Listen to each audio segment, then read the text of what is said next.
తర్వాత రాస్తాం. ముందు క్షేమం, నేను క్షేమం, మీరు కూడా క్షేమం. తర్వాత మీ అల్లుడు గారు ఎట్లా అడగమన్నారు ఏదో, కానీ మనిషి కనపడినా బాగున్నారా, కులాసా, క్షేమమా అని అడిగిన తర్వాతే మిగిలిన విషయాలు జోలికి వెళ్తాం. దాని అర్థం ఏంటంటే క్షేమమే లేకపోతే ఏముంటే మాత్రం ఏంటి ప్రయోజనం అని. మా సంఘంలో ప్రసంగం నచ్చలేదనుకోండి, పిల్లోనికి ఇచ్చేస్తారు. ఆడు ఏడుస్తుంటే ఏడోకి ఎరిపాప ఏడుస్తే నీ కళ్ళు నీలాలు కారితే నేను చూడలేను, పాలైన కారువే బంగారు పాడుకుంటూ వెళ్ళిపోతారు. కానీ ఇక్కడ ఆ పాప నిజంగానే ఏడిసిందిలేండి, కావాలని గిల్టీ వెళ్ళటం కాదు. కానీ మా సంఘంలో చెప్తున్నాం, మా సంఘంలో చరిత్ర. అందుకే మా ఊరి పేరు చిత్రం. విచిత్రమైన మనుషులంతా ఉంటారు అక్కడ, అందుకని ఆ ఊరికి ఆ పేరు వచ్చిందనమాట.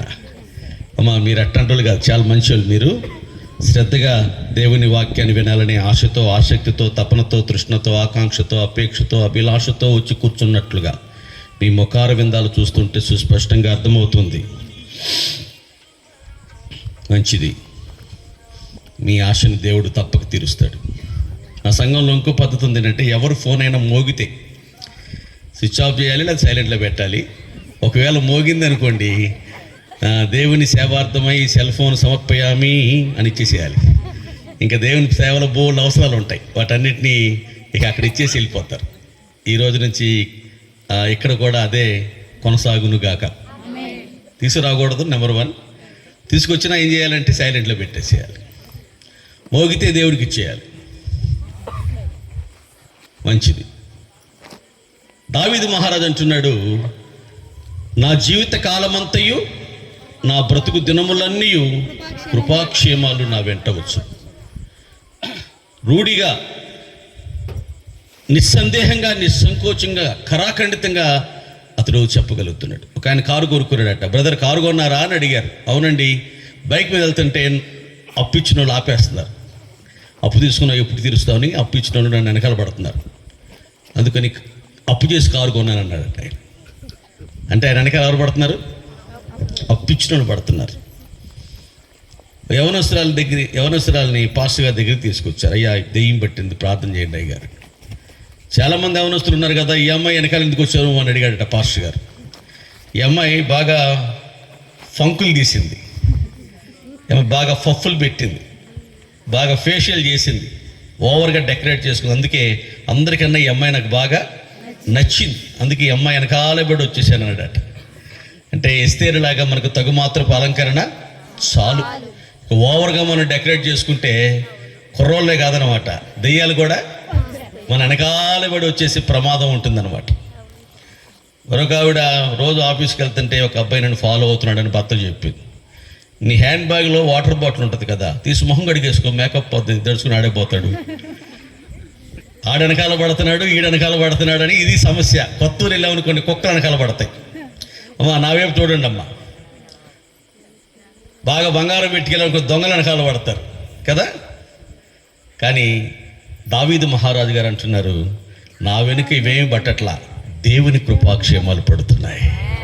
మన వెనుక కూడా దేవుని కృపాక్షేమాలు వెంబడి రావాలి అంటే జీవిత కాలం అంతా బ్రతుకుతున్నాలన్నీ మనం ఎలాగున బ్రతకాలో దావీదు గారిని అడిగి తెలుసుకుందాం. 72వ కీర్తన గ్రంథం 72:7. కీర్తన 72:7.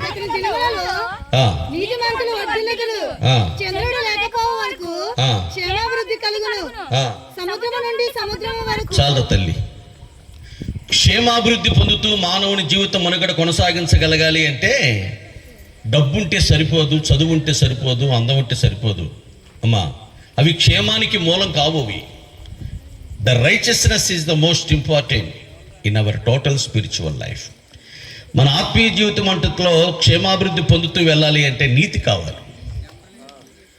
క్షేమము అభివృద్ధి రెండు. మాండొడ్డు కూలికి వెళ్ళాడట, తోముడొడ్డు ఇంటికి వచ్చేసరికి దూడ తినేసిందట. అంటే సంపాదించింది క్షేమంగా ఉండాలి, ఇంక అంత మాత్రమే కదా, మన అభివృద్ధి కూడా కలగాలి. అయితే ఒక మానడొడ్డు వచ్చినాయి కానీ తోముడొడ్డు పోయింది చాలామందికి. అంటే క్షేమం లేదు ఇక్కడ, కొంచెం వచ్చినాయి, ఎక్కువ పోయింది. క్షేమాభివృద్ధి రెండు కలగాలి అంటే చెప్తున్నాడు ఇక్కడ, నీకు నీతి కావాలి. లేకపోతే ఎక్కడ వేసావే గొంగలి అంటే వేసిన చోటే ఉన్నానే కంబలి అని సామెత చందాన ఎన్నాళ్ళున్నా ఎన్నేళ్ళున్నా గొర్రెకు బెత్తిడే తోకనట్లుగా మన జీవితాలు అలాగనే పడి ఉంటాయి. అభివృద్ధి ఉండదు, క్షేమం ఉండదు. నీతి అంటే ఏంటి చెప్పండి? What is the real meaning of the righteousness? నారు పోసినోడే నీరు పోస్తాడు, ప్రశ్న వేసినోడే సమాధానం కూడా చెప్తాడు. వచ్చినోడు చెప్పకేం చేస్తాడు? అడుక్కుని అయ్యగారు చెప్తాడు. మనకేం లాలాజలం ఖర్చు అయిపోద్ది, స్వరపేట కరిగిపోద్ది, మనం ఎందుకు చెప్పాలి? చెప్పాల్సింది ఆయన కదా అన్నట్టు చూస్తున్నారమ్మా. Please tell me your opinion, మీ అభిప్రాయం చెప్పండి. నీతి అంటే అసలు మీరేమనుకుంటున్నారు? ఇట్లాంటి చిన్న చిన్న ప్రశ్నలు లేవాక మమ్మల్ని ఎల్కేజీ పిల్లల్ని వేసినట్టు చిన్న నీతి అంటే ఏంటి, ప్రేమ అంటే ఏంటి, విశ్వాసం, ఇట్లాంటి ప్రశ్నలు మమ్మల్ని వేసేది. దేవుని వాక్యంలో నిక్షిప్తమయ్యున్న నిగూఢమయ్యున్న మర్మ గర్భితమైన ఆధ్యాత్మిక సత్యాలు నీకు అర్థం కానీ ఏమనంటే అడుగు చెప్తాం అన్నట్టు కూర్చున్నారేంటమ్మా మీరు పెద్ద గంభీరంగా మొఖాలు పెట్టుకుని. చిన్న ప్రశ్న, what is the real meaning of the righteousness? Abraham దేవుణ్ణి నమ్మాడట, అది అతనికి సకల సమస్తమైన ఆజ్ఞలను మీరు అనుసరించినప్పుడు మీకు నీతి కలుగుతుందన్నాడు ద్వితీయోపదేశకాండం 6:25లో. నీతిమంతుల యొక్క గుణగణాలు, వారి లక్షణాలు, వారి స్వభావం, వారి నైజం, వారి వైఖరి, వారి ప్రవృత్తి ఎలా ఉంటుందో చూసి మనం గుర్తుపట్టచ్చు. యేసుక్రీస్తు ప్రభువును సిలువలో వేలాడుతున్న సమయంలో తండ్రి వీరేమి చేయుచున్నారో వీరు ఎరుగరు, దయతో వీరిని క్షమించమని ప్రార్థిస్తూ ఉండగా శతాధిపతి నోటి వెంట ఒక మాట వచ్చింది. ఏంటది? మీరు చెప్తారా నేను చెప్పనా? కరెక్ట్ కదా తల్లి? ఈయన నిజముగా నీతిమంతుడు. He really righteous person. నీతిమంతుడు కాకుండానే నీతిమంతుడు మన భ్రమలో బ్రతికేస్తున్న వాళ్ళం ఉన్నాం. ఏమై రాళ్ళబెట్టి కొడు చంపడు పనికి మానదాని అన్నాడు యోధ. ఇదిగో ఈ వస్తువులు ఎవరివో అతని మూలంగా నేను గర్భవతిని అయ్యానన్నప్పుడు ఆమె నాకన్నా నీతిమంతురాలు అన్నాడు. అంటే నేను నీతిమంతున్నే, అయితే ఆవిడ నాకన్నా ఏంటి కోడలని ఎరగక వేశ్య అనుకుని వెళ్ళి వ్యభిచారం చేసి వచ్చావు. అయినా ఏమనుకున్నాడు? నీతిమంతున్నే. ఈ రాత్రి వేళ దేవుని బిడ్డలారా, సౌలు కూడా అంటున్నాడు ఏంటంటే, అపకారినైన నాకు నీవు ఉపకారము చేసితివి కనుక నీవు నాకన్నా కూడా నీతిమంతుడు. నీతిమంతుడు ఎలా ఉంటాడంటే అపకారము చేసిన వ్యక్తికి కూడా ఉపకారము చేస్తాడట. అపకారం చేసిన వ్యక్తికి కూడా ఉపకారం చేయటే దేవుని సంబంధి. ఉపకారం చేసిన వాడికి ఉపకారం చేస్తాడు మానవ సంబంధి. ఉపకారం చేసినాడు కూడా అపకారమే చేస్తాడు సాతాను సంబంధి. అనండి, నత్తుందా ఏంటమ్మా మీకు? మళ్ళీ చెప్తా వినండి.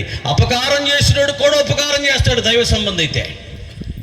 ఉపకారం చేసినాడు కూడా అపకారమే చేస్తాడు సాతాను సంబంధి అయితే.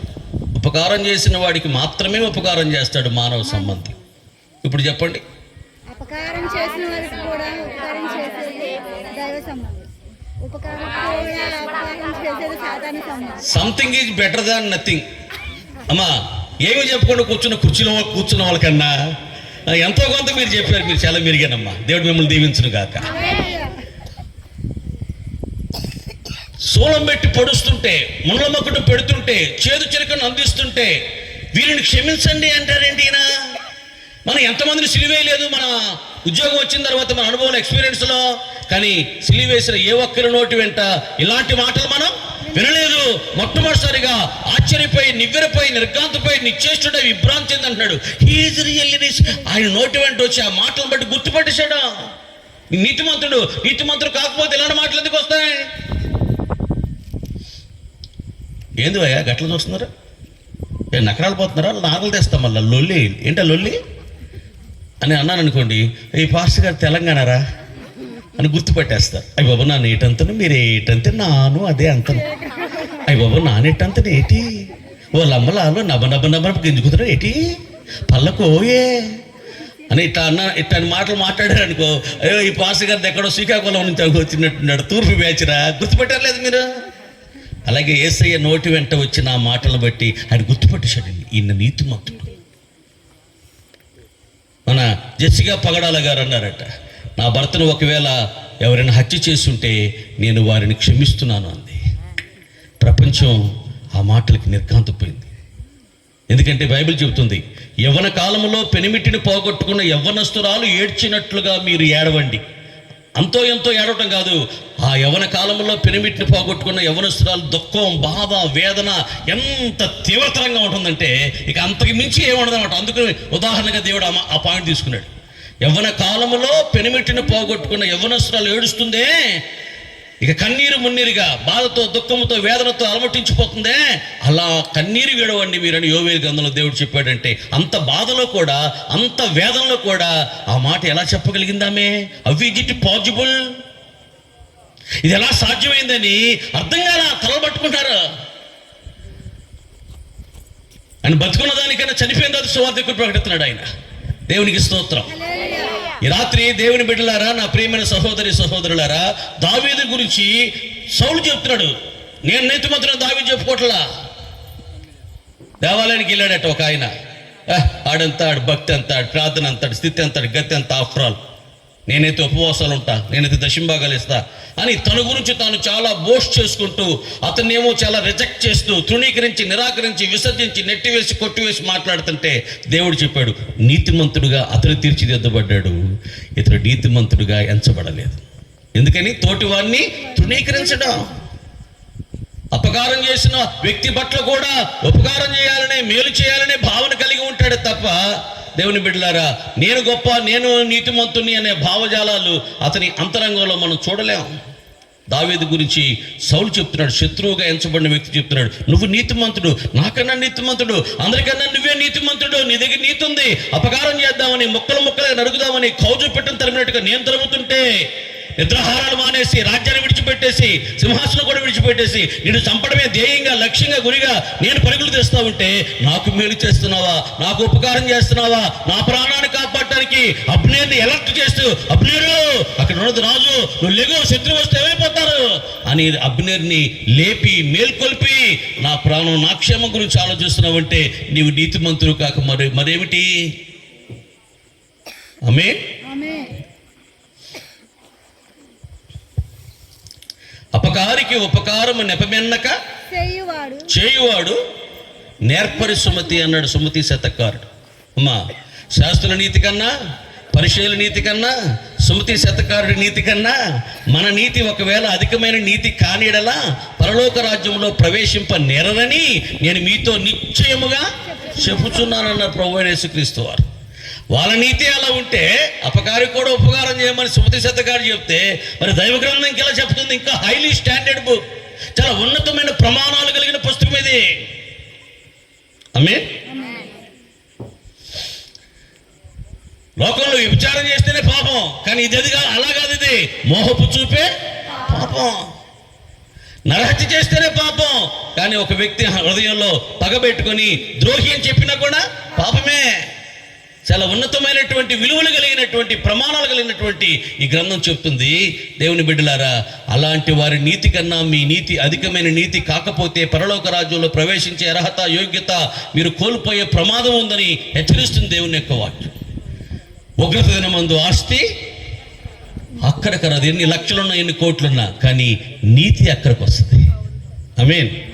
నీ నీతి నీకు అక్కడికి వస్తుంది. 10 మంది నీతిమంతులున్నా ఆ పట్టణాన్ని నేనేమి చేయను, దాటి వెళ్ళిపోతాను. ఆ 10 మందిని బట్టి ఆ పట్టణాన్ని కూడా నేను కాపాడుతానని దేవుడు వాగ్దానం చేశాడండి.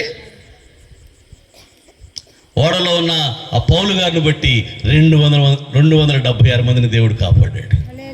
నిన్ను బట్టి నీ కుటుంబాలని, నీ వాడకట్ని, నీ గ్రామాన్ని కాపాడగలిగిన నీతిని సంపాదించి, తిమోతి డబ్బు కాదు సంపాదించింది, ధనాపేక్ష సమస్తమైన కీడులకు మూలం. నీతిని సంపాదించుకో. నీతి కొరకు ఆకలి దప్పులు గలవారు ధన్యులు, వారు తృప్తిపరచబడతారు. హెడ్ మాస్టరు లాస్ట్ టీచర్ని పిలిచాడు. 10th క్లాస్ ఎగ్జామ్స్ వస్తున్నాయి కదా, మరి వాళ్ళకి పాస్పోర్ట్ సైజు ఫోటోలు కావాలి. దానికి ముందు ఫోటోగ్రాఫర్ని పిలిచాడు. అయ్యా, మా దగ్గర 100 మంది పిల్లలు ఉన్నారు, ఫోటోలు తీయాలి, ఒక్కొక్కరికి ఎంత తీసుకుంటావు అన్నాడు. 100 రూపాయలు సార్ అన్నాడు. ఇది ఫోటోలు 3 ఇవ్వటానికి 100 రూపాయలా? ఎందుకయ్యా, ఈ స్టూడియోకి వస్తే 100 తీసుకుంటావు, అందరు ఇక్కడే ఉంటారు కూర్చొని, అర్ధ గంటల పని అయిపోద్ది, 50 రూపాయలు ఇస్తారా తీసుకోవాలి. సర్లే సార్ మీ ఇష్టం అన్నాడు. స్కూల్ టీచర్ని క్లాస్ టీచర్ని పిలిచి 75 రూపాయలు తెచ్చుకోమని ఒక్కొక్క పిల్లోడికి ఫోటోల కోసం అన్నాడు. అలాగే సార్ అని క్లాస్ టీచర్ క్లాస్కి వెళ్ళి ఒరే హెడ్ మాస్టర్ గారు మిమ్మల్ని 100 రూపాయలు తెచ్చుకోమన్నట్రా అని ఆ స్కూల్ టీచర్ పిల్లలకు చెప్పింది. సరే మేడం నేను ఇంటికి వెళ్ళి వాళ్ళ అమ్మలు చెప్పాడు 110 రూపాయలు తెచ్చుకోమంది మా క్లాస్ టీచరు అని ఆ పిల్లడు వాళ్ళ అమ్మ చెప్పాడు. సరేలేరా నాన్నగారు వచ్చాక అడిగి తీసుకుంటా లేరా అని వాళ్ళ నాన్నగారు వచ్చాక ఏమంటే పిల్లోడి గట్ట పాస్పోర్ట్ సైజ్ ఫోటోలు తీయాలట, ఎగ్జామ్స్ వస్తాయట, 150 రూపాయలు అడిగి తెచ్చుకోమన్నారంటండి. భార్య చెప్పింది భర్తతో. ఆయన ఇసుకొని 150 రూపాయలు ఇచ్చాడు. చిన్న చిన్న ఫోటోలు 150 సరే కానీ ఎంత తప్పుద్ది అని 150 ఇచ్చాడు. అందులో 25 భార్య నొక్కేసి 110 పిల్లోడికి ఇచ్చింది. ఆవిడొక 25 నొక్కేసి 100 రూపాయలు క్లాస్ టీచర్కి ఇచ్చాడు. ఆవిడొక 25 నొక్కేసి 75 హెచ్ఎంకి ఇచ్చింది. ఆయన 25 నొక్కేసి 50 రూపాయలు ఫోటోగ్రాఫర్కి ఇచ్చాడు. మరి ఆయనంత నొక్కి ఫోటోగ్రాఫర్ ఫోటో స్టూడియో ఓనర్కి ఇచ్చాడు, నాది లేదు. మరి అందులో ఫోటోగ్రాఫర్ కూడా కొంత నొక్కేసి ఉంటాడు. మొత్తం తీసుకెళ్ళి ఫోటో స్టూడియో ఓనర్ కొంత ఇచ్చి ఉంటాడు. అంటే దాని అర్థం ఏంటంటే నీతి నేర్పించవలసిన గురువర్యులు, నీతిని నేర్పించవలసినటువంటి తల్లిదండ్రులు పిల్లలకి ఏం నేర్పిస్తున్నారు? అదేనా మనం నేర్పించాల్సిందే. నీతి నేర్పించవలసినటువంటి గురుతరమైన బాధ్యత దేవుడు నీ భుజస్కంధాలపైన మోపితే పిల్లలకి మనం ఏం నేర్పిస్తున్నాం ఈ రోజున? అతల్య తన పిల్లలకు దుర్మార్గం నేర్పించిందట. మనం పిల్లలకి నేర్పించాల్సింది నీతి. ఆమేన్, హల్లెలూయా.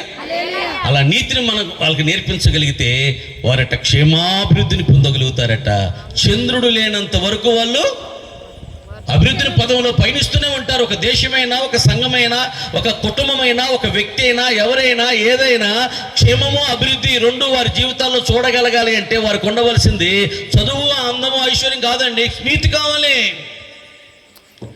క్షేమమును మరి అభివృద్ధియును కలుగజేయుటకు శక్తిమంతుడు. క్షేమమును మరి అభివృద్ధియును కలుగజేయుటకు శక్తిమంతుడు.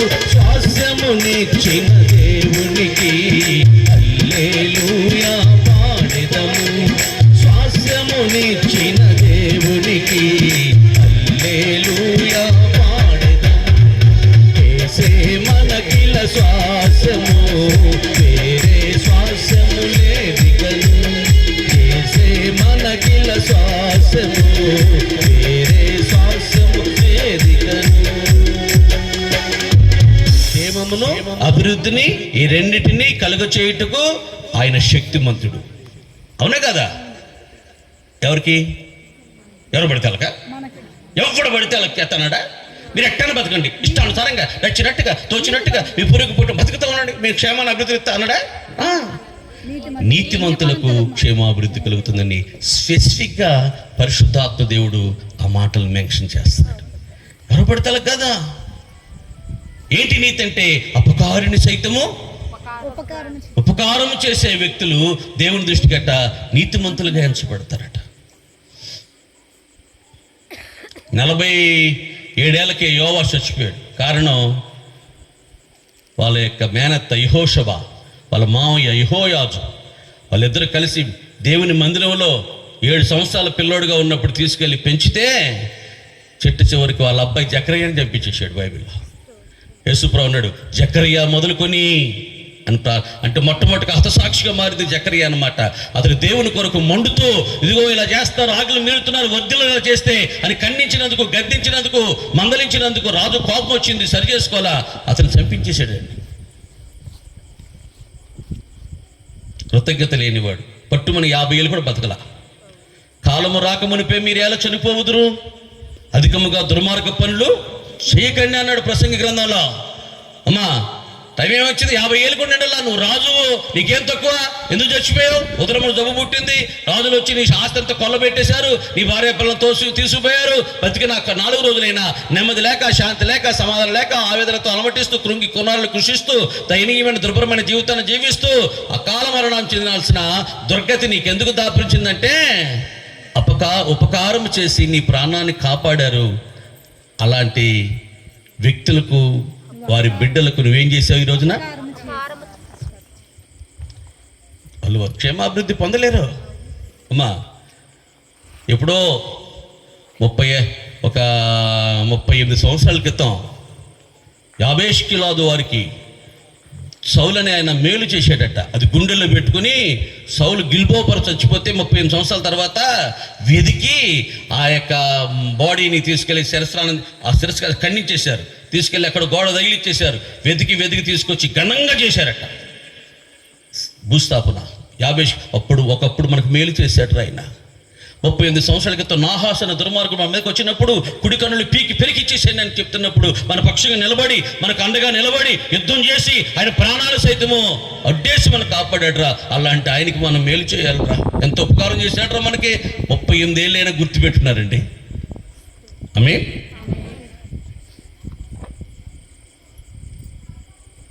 నిన్న మొన్న ఒక ఈ గృహప్రవేశాన్ని పిలిచారు. నన్ను 30 లక్షలు పెట్టి ఇల్లు కట్టారు ఆ సంఘంలో.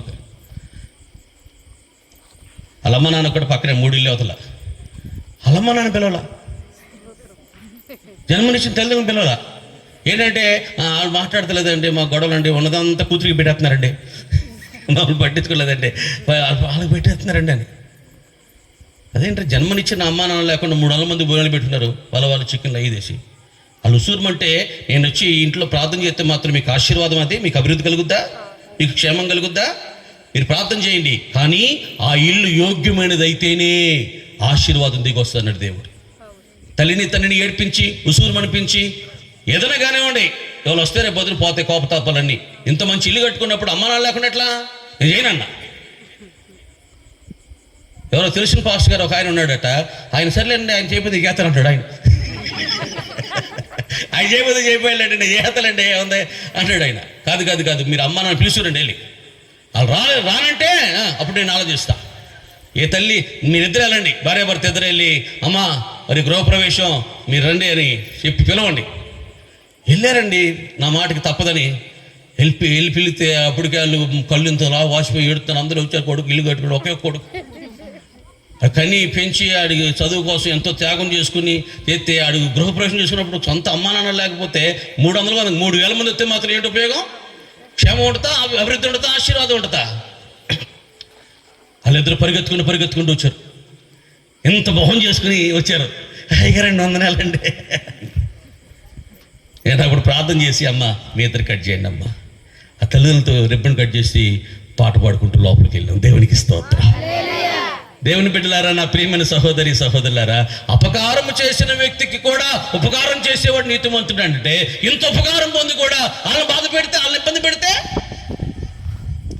బైబిల్ చెప్తుంది, ఇదిగో నీవు ఎవరిని బాధ పెట్టావో వారి పట్ల నీవు కరుణ చూపిన ఎడల నీకున్న క్షేమము ఇక మీదట కూడా ఉంటుంది అన్నాడు దానియేలు నెబుకద్నెజరుతో. కానీ అతడికి మాటలు బురకెక్కల. ఇప్పుడు నువ్వు బాధ పెట్టిన వారి పట్ల కరుణ చూపించు, అప్పుడు నీవు ఇప్పుడు క్షేమంగా ఉన్నావు కదా, రేపు క్షేమంగా ఉంటావు, నీ జీవితకాలం అంతా క్షేమంగా ఉంటావు, నీ బ్రతుకు దినాలన్నీ క్షేమంగా ఉంటావు అని చెప్తే అప్పుడు దైవజనుడు దానియేలు గారు చెప్పిన మాట ఎక్కల. అందుకని 7 కాలాల పాటు గడ్డి మేయాల్సిన దుస్థితి అతను పట్టిందండి. అప్పుడు అతను అన్నాడు, నాకు బుద్ధి వచ్చింది. అప్పుడు నేను పోగొట్టుకున్న క్షేమాన్ని దేవుడు మరలా తిరిగి నాకు ఇచ్చాడు. హల్లెలూయా. అమ్మా, మనము క్షేమముగా ఉండాలి అని దేవుడి కోరిక.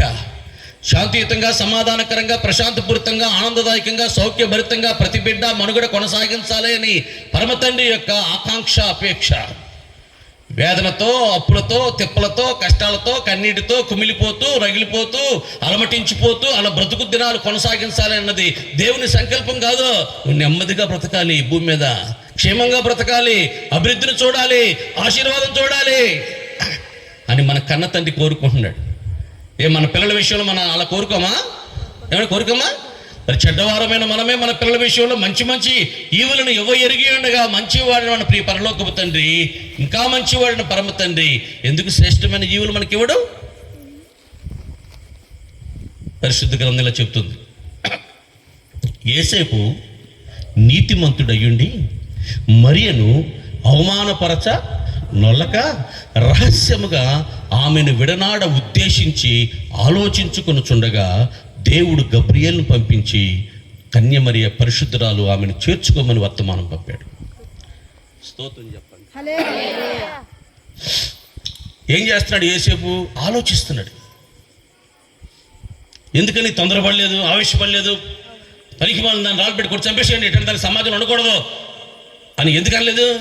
పరిశుద్ధురాలు ఎందుకు అనలేదు? గాబ్రియెల్ దూత పరిశుద్ధురాలు అని చెప్పి. ఇన్ని చెప్పావు, అవి కూడా చెప్పు అని చెప్తున్నాడు. ఎందుకు అనలేదు చెప్పనా? పరిశుద్ధాత్మ భలే రాశాడు. ఏసేపు నీతిమంతుడు అయ్యుండి, నోట్ దిస్ పాయింట్ ఎవరు అన్నారు, నీతిమంతులు ఆవేశపడరు, ఆలోచిస్తారు. సమస్య వచ్చింది, ఏం చేయాలి, ఉద్రేకపడిపోరు, బిహేవియర్ చేసుకోరు. ఇలాంటి సమస్యల నుంచి మనం సులభముగా సునాయాసముగా అవలీలగా దాటుకుంటూ వెళ్ళగలగాలంటే ప్రార్థనాపూర్వకంగా దైవిక దృక్కోణంలో నుంచి వారు ఆలోచిస్తారు. వారు నీతిమంతులు. ఈ విషయాన్ని 10 మందికి చెప్పరు, వెల్లడి చేయరు. వాళ్ళ పరువు ప్రతిష్ట మంటగలరు. ఇట్లా చేసింది, అట్లా చేసింది.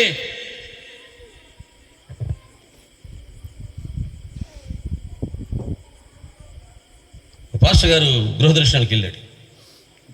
ఆ ఇంటి ఆవిడ ఒక్కతే వస్తుంది చర్చికి. కూతురు కాలేజీ వచ్చిందట. ఏమండి మా అమ్మాయి ప్రార్థనలు రమ్మండి రాదు, మీరని చెప్పండి, దీనికి సోకులు ఎక్కువ, చదువు తక్కువ, అరగరగా మొహం కూడా పౌడర్ రాస్తుంది, పేరెడ్లు పోతుంది, బ్యూటీ పార్లర్ బోల్ డబ్బులు తగ్గలేదు, సోకులు ఎక్కువ, చదువు తక్కువ, దీనికోసం ప్రార్థన చేయండి అయ్యారు, చర్చికి రావట్లేదు. ఈ లోపల వాళ్ళ అబ్బాయి వచ్చాడు, వీడికి తెలివి తక్కువ, ఆకలి ఎక్కువ అయ్యారు. అరగారుగా వంటింటికి వచ్చి, అమ్మ ఏముంది తింటాక, ఏముంది అమ్మ వాడిని నొలుతాడట. ఇది తెలివి తక్కువ, ఆకలి ఎక్కువ, వీడి కోసం ప్రార్థన చేయండి అయ్యారు అని చెప్తా ఉంటే ఈ లోపల భర్త వచ్చాడు. అయ్యారండి ఈ మడిసి ఎవరో మడిసా ఇట్టంటారా మా ఊర్లో, మడిసేడి శారా యజమానుడా అంది. ఆమేన్. పోనీ నువ్వు యజమానుడు అనకపోతే ఏమండి అని అన్నాలుగా, ఇదిగో నిన్నే.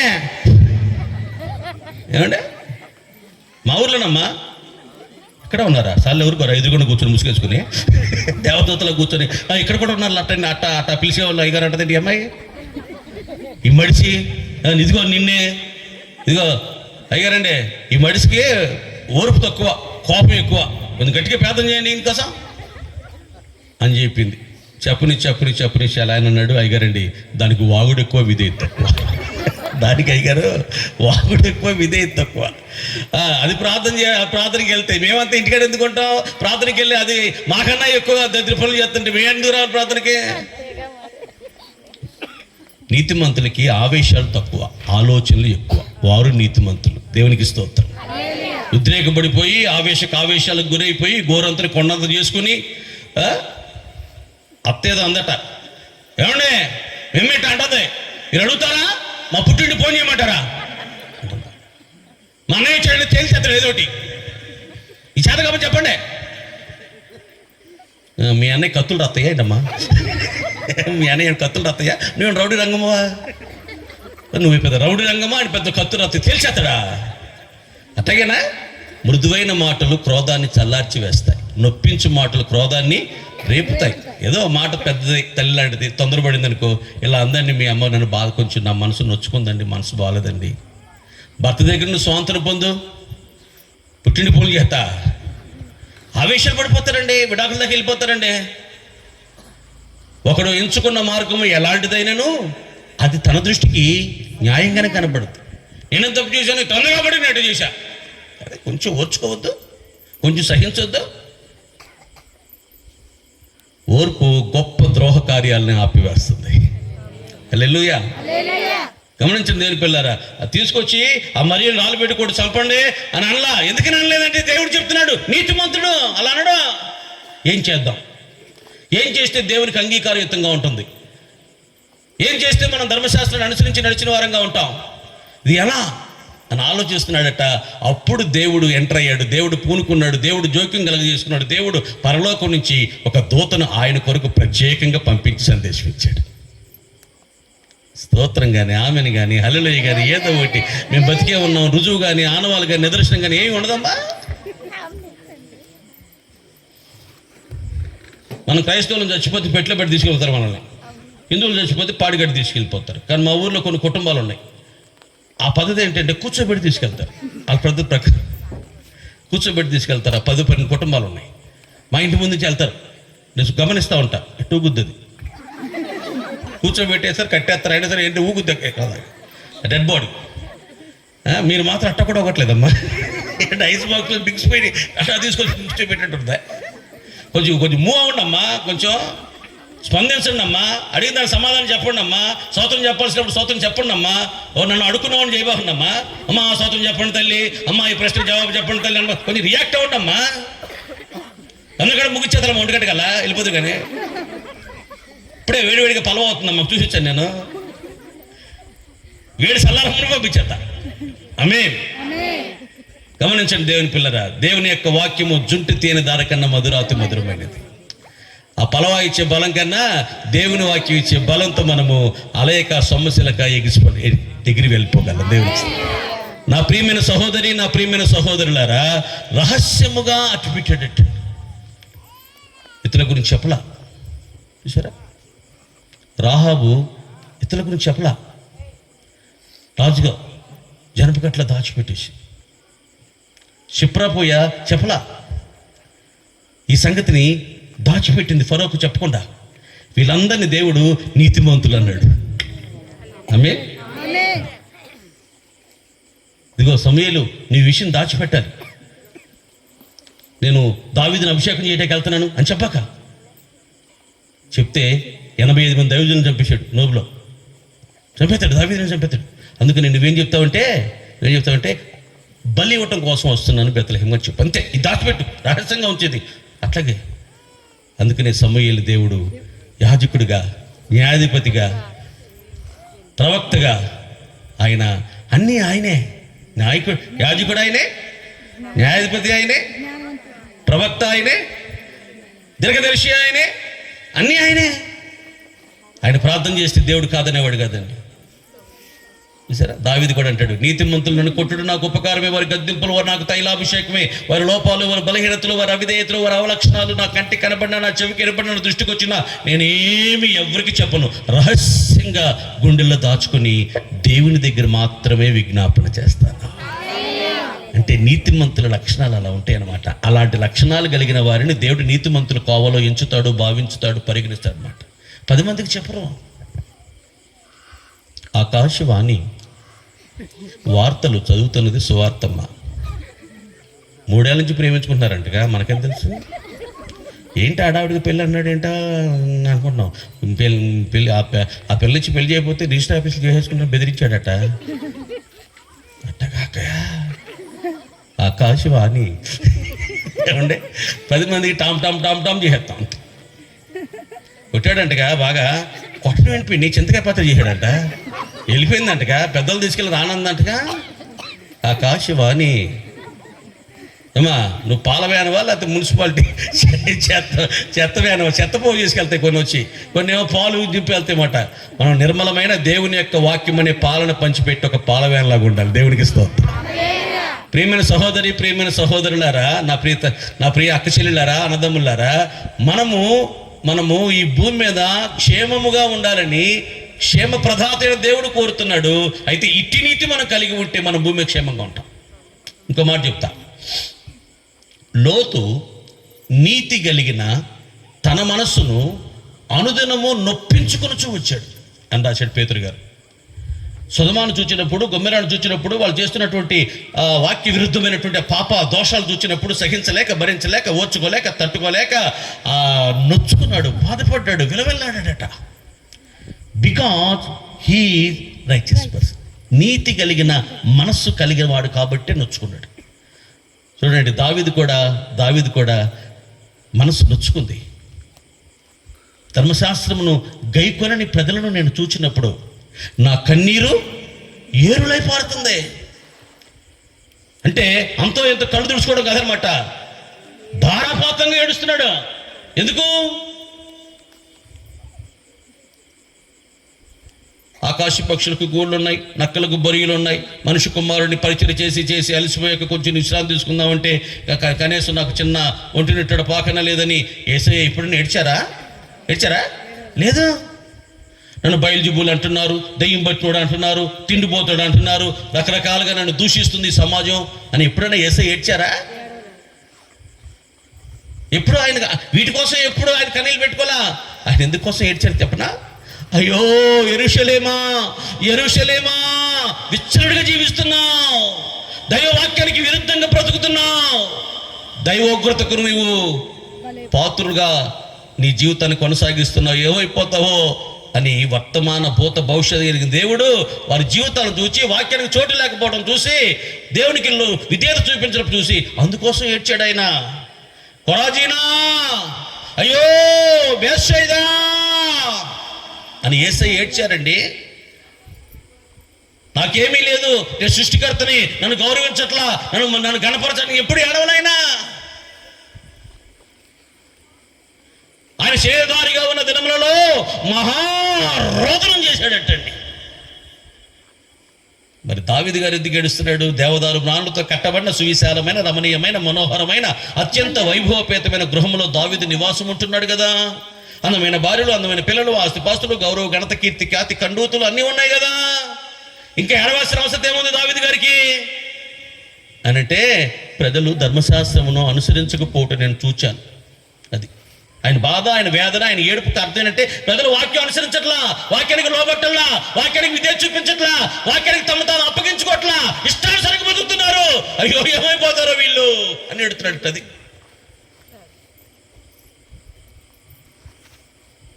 రోజు గుడివాడపట్నంలో ఒక బిగ్గర పడుకుని ఉన్నాడు, అడుక్కునేవాడు, నిద్రపోతున్నాడు. కుక్కొచ్చి వాడి కాలు 5,000 తినేసింది. నిద్రపోతున్నాడు మనోడు, దొరటి నిద్రపోతున్నాడు. అరికాలు తినేసింది, అరికాలు కూడా తినేసింది. ఈ మడవ కూడా తింటా పైకి వచ్చింది, ఇంకా తినేసి ఇంక పైకి వచ్చింది. అప్పుడు మెలకు వచ్చింది మనోడు. కేవు మన కేకేసి చేయి అన్నాడు. కారణం ఏంటంటే వాడికి లెప్రసీ, కుష్టు. వాడి కాలు వాడికి తినేస్తున్నా నొప్పి కానీ, స్పర్శ కానీ, బాధ కానీ ఏం తెలుగుతలా.